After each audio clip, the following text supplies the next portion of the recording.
sa mga ngalan sa mga kasimbahanan. Wala kami buhari mga higala para pagsangyaw sa relihiyon nga among gituuhan mga higala.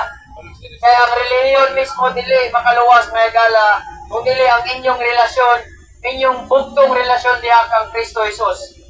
Wala kami buhari po mga higala para pagwali sa mga ngalan sa mong mga pastor. Kaya kahibaw mi mismo nga dili ka mo interesado.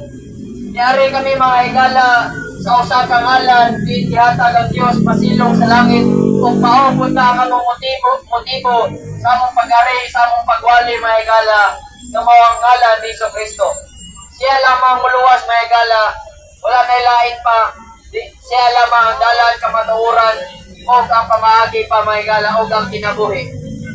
Si Kristo lamang.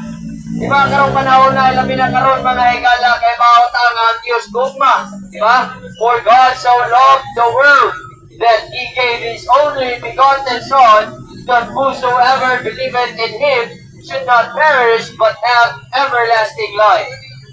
Apan ka na nga gugma mga higala, ipadayag na, ipakita na 2,000 katuig nilabay, din si Kristo namatay, dilubog, pagka ikatulong adlaw na banaw, sumala pas na isulat mga higala. But God commended His love toward us, and that while we were yet sinners, Christ died for us mga higala. Karong tak na mga higala, kay bao ba mo? Unsay feelings or unsay pagtanaw sa Diyos kalibutan? But God is righteous and God is angry with the wicked every day. Naglagot siya mga higala sa mga kasaypanan, sa mga kasalanan, sa mga tao diri sa kalibutan. Humana na ang gugma mga higala. Humana na nga ang Diyos na higugma. Na higugma mga higala, past tense. Sa mga estudyante ba, di ba? Kaya bawat anak, ipakita na.